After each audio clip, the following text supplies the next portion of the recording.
All right, so let's do this, everybody. Let's do a little something fun. We're going to read a Tom Monteleone story tonight. I got to get Tom back on the show. It's time for us to go to Fiction Friday and hear a little something from The Outer Limits. Yes, Outer Limits intro with the control voice. It's almost like government. Ooh.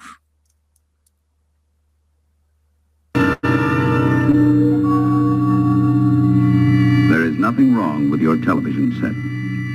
Do not attempt to adjust the picture. We are controlling transmission.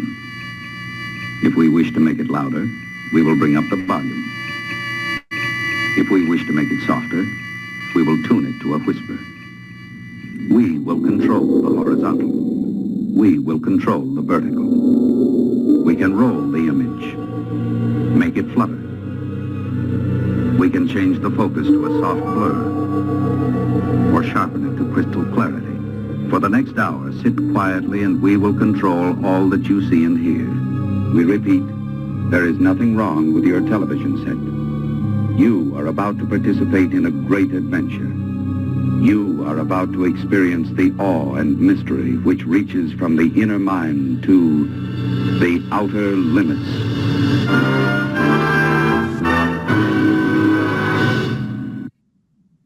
Right. Okay. So just do a short one tonight. I was thinking about doing like a Christmas ghost story or something like that, because a lot of people are aware of it. So I won't go too far into it. But of course, you know, Dickens with the Christmas Carol, that's part of a British tradition that goes way, way back. And every year, M.R. James would read ghost stories to people. He got really well known. He wrote his own great ghost stories. He was like the preeminent ghost story writer. E.F. Benson wrote a lot of really good ghost stories and stuff.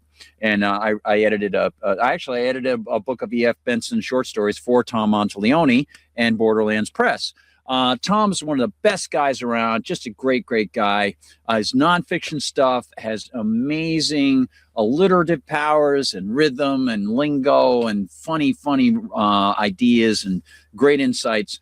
And this is, I believe this is his first collection called Dark Stars that was released. Dark Stars and Other Illuminations, as an introduction by Roger Zelazny, and which is super cool. Zelazny, great science fiction and mostly fantasy writer. And let's see, the copyright on this was 1981. So it might have been Tom's first short story collection. He has a number of other ones now. Just awesome stuff. Tom Monteleone, one of my great mentors. Borderlands Press, check them out. They do the small books. They put out a bunch of stuff that Tom has written, F. Paul Wilson has written. Lots of great stuff. So I want to read you a short story that isn't necessarily Christmassy, but I think you'll find it has some interesting themes to it. I feel like that guy from Interesting Books Reviewed on YouTube. I love his channel. He's just great. And I know his father was real sick and close to dying. So prayers for him. And I think I might have shown you, or I posted a link inside the Sunday News Assembly to his channel one time. Maybe I'll do that again this weekend.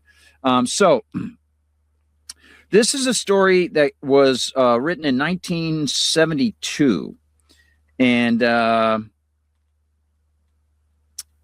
it's called Present Perfect.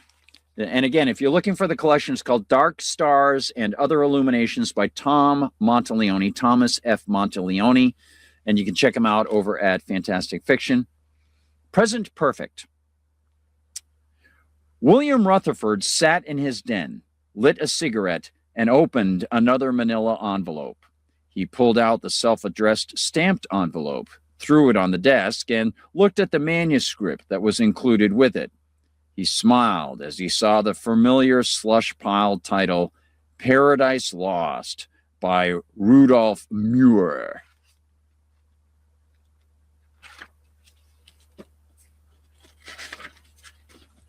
Taking a drag on his cigarette, Rutherford read the first 3 paragraphs, figured out the entire story, and turned to the last page to read, this is all in italics from the story, the smoldering wreckage of the once gleaming starship lay in a twisted pile deep within a lush jungle. The man struggled to his feet and wandered away from it, sweating profusely. Several agonizing minutes passed while he imagined that everyone else in the colony ship had been killed by the crash. Suddenly, he saw movement within the twisted metal. A hand! Someone was climbing out. The man rushed up to the hand and pulled it out, and was surprised to see that it was connected to a beautiful blonde. "Oh, thank you," she said, pulling her torn jumpsuit over her swollen breasts. "That's all right," he said. Then, after a pregnant pause, he added, "I guess we're the only ones left."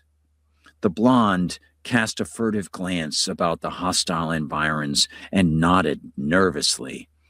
He looked at her appreciatively, smiled, and said, "By the way, what's your name?" She looked up at him, and a little smile danced upon her full lips. "Eve," she said. Ending the italics, Rutherford stamped out his cigarette and reached for another rejection slip. Not another one.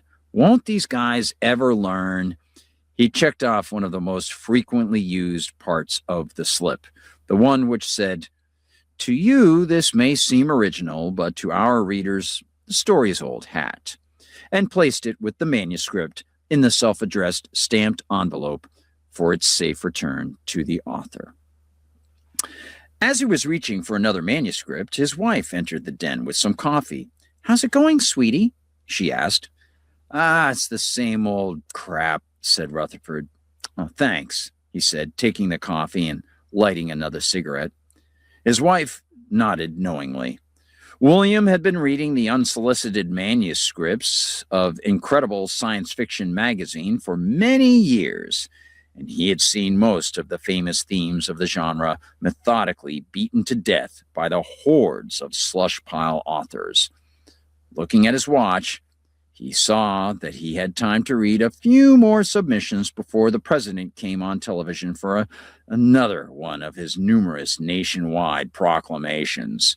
It had been a long day, and Rutherford was looking forward to the presidential telecast. A little humor always relaxed him. While his wife sat on the couch reading a historical novel, Rutherford extracted another manuscript and began reading. Italics, All Quiet on the Earthly Front by P. B. Preston Wilde. This is from the text. Several hours after the last terrible explosions racked the earth, Garth slowly scrambled up the mile-long passage of the abandoned mine. When he reached the surface, the sky was stained scarlet and punctuated by myriad mushroom clouds. Fear exploded in his brain, and he thought, "Oh God, they've finally done it!" After getting over the initial shock, Garth headed back to what had been civilization. But try as he might, he could not find anyone else alive. He began to wonder why the radiation had not killed him. Perhaps he was immune. "I wish I was immune to these kind of stories," thought Rutherford, as he flipped through the manuscript to the last page. Just as he had expected, Garth wasn't really the last man on Earth, after all. It was just an experiment being carried out by mad social scientists. He picked up another rejection slip and checked off the appropriate space. This time, he had a number of applicable comments, but he chose the one which read, "Stories which depend on surprise endings are rarely surprising, and even more rarely are they good stories." Placing the manuscript and slip into the return envelope, Rutherford mused, as he had done many times before, on the amazing frequency of similar stories in the slush pile. It seemed that many nights of manuscript reading were almost exactly alike. "What the hell?" he thought as he picked up another manila envelope. Pulling out the manuscript, which was crinkled and bent and marked from numerous paper clippings, mailings, etc., he read the title. "I Always Thought Raymond Was Kind of Strange" by John Harrington Trail. italics. The sleepy little town of Unionville was never the same after old man Barker claimed he saw a flying saucer down by Potter's Mill. After that, everybody was seeing them. At first, I didn't make any connection between them and what was going on in my personal life. That happened later. It all started when this new scientist, Raymond Garubende, started working at the electronics lab where I worked just outside of Unionville. Raymond wasn't a very talkative sort, and he always had the odd habit of... This time, Rutherford did not even bother to flip to the last page. He had this one pegged. The old Alien Among Us theme once more dangled and capered feebly before him. Shaking his head, he filled out another rejection slip, this time checking several categories. He sealed it into the return envelope and uttered a plaintive sigh. "Not so good?" asked his wife, who was quite familiar with the ritual performed nightly in the den. "I don't know why it bothers me sometimes," said Rutherford, "but these writers keep sending us the same old ideas, same old stories. I'd swear I've read some of these before, only the bylines are different."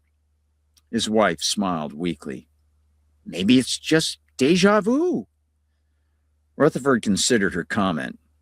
There was even something about the way she uttered that line that was disturbingly familiar, as if he knew what she was going to say before she said it. That's weird, he thought. Déjà vu of a déjà vu. He dismissed the thought, lit another cigarette, checked his watch. There was time for one more story before the presidential comedy hour.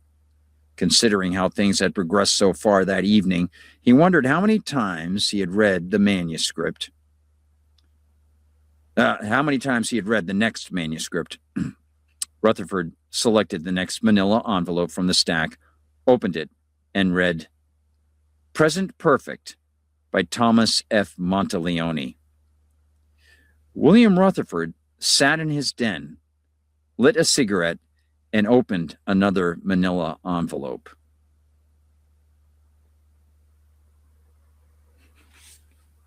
Pretty cool. I like that. So Tom puts himself in the story, talks about the cycle, and opens the way that he ends it the way he opens it. William Rutherford sat in his den, lit a cigarette, and opened another manila envelope. Pretty good. That's good. Yep, good stuff from Tom. That's another good one. I like that a lot.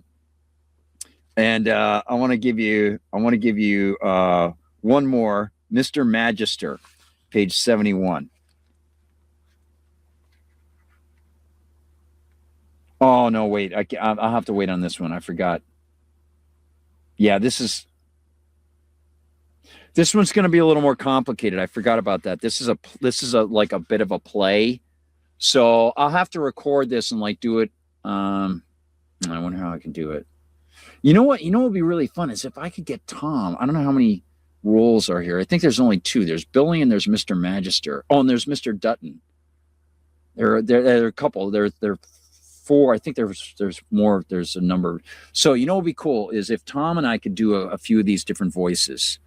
Maybe I could get Tom to come on. We could do it together. That would be awesome, huh? That'd be wicked cool. All right, so I better get going. I will give you one thing, though. I want to give you a poem before I go. And this is in my computer. I want to give you a couple poems before I go. Just something to sort of entertain, some color.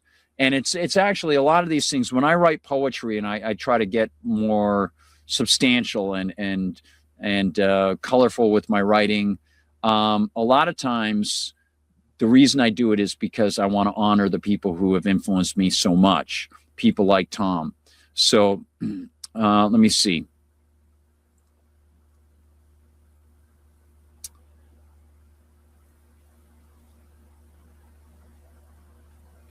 No, I'm not going to go with that one. That's not the one that I want. I want to go with, I'm looking at the different options here. Let me see what this one's like.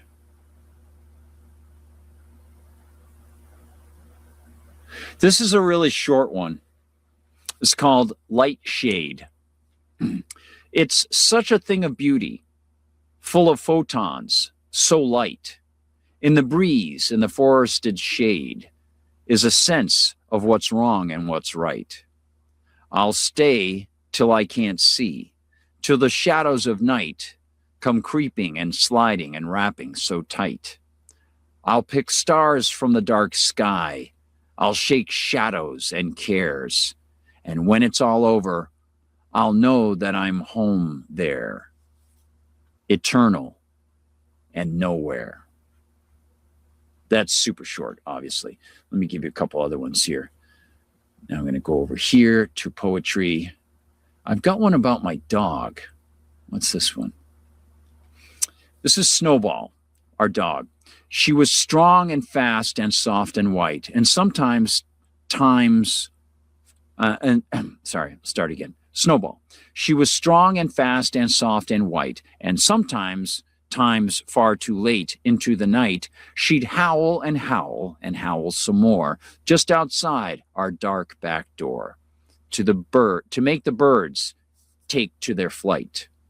When I was young, she'd walk with me and stand below while I climbed a tree and try to keep me company, even when she wasn't supposed to tag along.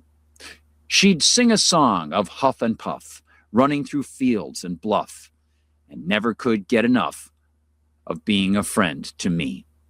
And when I told her, rare at times, that she could not join me on a climb or travel far from home, when I would roam, those times alone, she would whimper and she might cry. And I thought that she might wonder why we had to say goodbye. But I'd return only to learn more lessons on devotion from those great and loving eyes. When I broke my arm, she must have sensed the harm and stayed right by my side, that one snowy slide. How love abides across stone walls and falls. She saw me home. She must have known her pal was in distress, because she did her best, then and again, and again, my old Snowy, my old best friend. And years have passed, I see at last, that though I'm not yet married, perhaps I tarried too long, or sang one too many songs to get along and take a wife. Still, in my life, in good times, perhaps the strife, I know I had a loving mom, a loving dad, loving family, and a friend whose devotion lingers, whose white fur still plays upon my fingers, who ran with me and slept beside me when I wept, whose kinship never ends, my white and snowy pal, Snowball, my ever-present friend. She was a great dog. I love Snowball. She was great. Maybe you had dogs like that. I bet you did. I bet you did. Now, let me see if there's one more poem that I can grab here. Poetry for easy access.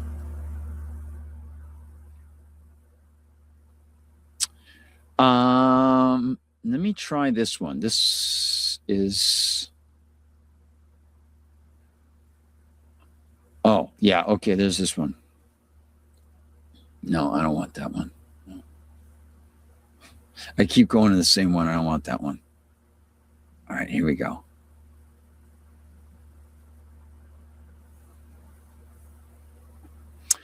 This is called The Secret of My Art. The secret of your art, you say? Why, a dart I throw away. A new one every day? Oh, yes. And there I stand. Oh, creative man. I stand upon the land with pen in hand. Let me explain. The hand that throws, a mind that knows all things below are targets for the dart and targets for the art, from which my words arise like birds, leaving carcasses like yours as we depart. I am sorry if you believed you could not receive the pain of such a poison, but please be sure, despite false lures, your fate is celebrated by the clean and noisome. Your fate is ensured the moment when I form a dart from pen, like all those inured and all those too interred. It's just a question of when. That coming for the acerbic writer who's going to be targeting someone. And let's see if we got anything else here. Here's one to finish off. This is called To Begin. Wrote it in 2012. To begin, to rise, to see one's goal, to want, to need, to thirst and plead, to hear the music of light and gloom when choices lead to glory or doom, to live aware, have the fortitude to care, to achieve, maintain, no desire for fame, to understand loss and find something to gain, to do honor to a name, to let the young take the stage, to feel the entropy of age, to know a body is a cage and be released by him, eternal, sage, to begin. Merry Christmas. Thanks, everybody. I hope those were good. I hope that rocked the house, and that was fun. And by the way, you know, that Adam Ant video, as I mentioned, Adam Ant storyboarded that whole thing. His girlfriend at the time, Amanda Donahoe, is the woman in the carriage, and did a great job. And, you know, he did all his own stunts and everything like that. And Adam Ant is cool. He's going to be going back on tour, I think, this spring. I've seen him 4 times. If you have not seen Adam Ant, he's amazing. And he's in incredible shape. And he went through a lot. He basically got trapped by like mental institution people, and has done a lot to try to get people to understand how rough it can be for some folks who get stuck in the mental things, and they're given all the drugs and stuff. He got away from all that. He said, I found the right doctor. He said, you don't need these chemicals. You just need your work and what you want to do. He says, you'll work it out. And again, when they asked Adam Ant, you know, what's your greatest achievement in life? And he said, my daughter. And it's pretty cool. That's the guy who gets it. He understands. Good stuff. All right. I got more poetry down the line, but right now I'm going to leave you with a little something from The Outer Limits to say goodnight. This is going to be, of course, the Outer Limits outro. Don't forget, if you want to support the Liberty Conspiracy, I got to remember to do this more often. Don't forget, you can donate while we're on Rumble. That's always key. And you can become a paid subscriber at my Substack. And don't forget, we're going to be adding the release of the fiction and the books, the nonfiction, the textbooks for kids to learn in association with videos that we produce. That's going to be really cool. And you can also find the PayPal inside all of the releases for the audios at my Substack, the Gardner Goldsmith Substack. That's usually down at the bottom of the PayPal address. And it's also in a tab at the top of the Substack. So there you go. And again, the audios are now available on Spotify, which is super cool, and Substack, free. And so I hope everything rocks the house, everybody. I hope that you have a great night. Merry Christmas, a little bit late. May you feel the blessings and the gifts. And don't forget, if you do want to donate to some folks who are doing really good work, the folks at the Future Freedom Foundation, they're doing their fundraiser, really big stuff for the end of the year. Remember, fff.org, if you can contribute. Jacob Hornberger is a great, great guy. And I keep thinking I want to do like weekend shows where I show highlights of some of the best videos, because his stuff is so solid. It's so good. So remember, fff.org. If maybe, you know, 1 or 2 people see this video and they think, oh, I'd like to donate, contact them, follow them on X. It's a Future Freedom Foundation.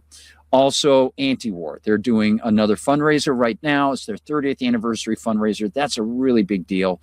And so, keep that in mind. And remember Borderlands Press and Tom Monteleone. You can get some great books at Borderlands Press. Good people. And as I start to feel a little bit better, I have not been, as people know when they're texting with me, I haven't been doing a lot with a lot of my friends. It's been very intense and feeling super sick and stuff. And that's not my style at all. I like to be around people and celebrate their lives and be in their company and all these things and learn. And it's just great. So as I start to feel a little bit better, I can't wait to open more doors again. Have Tom back. He's been a great stalwart while I've been sick and doing the show. He's been awesome. My friend Tracy and her husband, Robert, they have a book company and absolutely fascinating people, just great people. And I'm going to, I won't say too much, but I've been in contact with other people who are, I mentioned a little bit about this, who are podcasters and streamers. And it's about creation of certain productions that can go onto their things and they can come onto mine, that sort of thing, as guests, that sort of stuff. So hopefully we'll be making a good connection with everybody. All right, I'm going to hit the road, and I want to thank you all. Thank you for letting me be myself again. Bam, bam, bam. And we're going to go with the Outer Limits outro. Have a great night, everybody. Take care. God bless. All of your television set to you until next week at this same time, when the control voice will take you to the Outer Limits.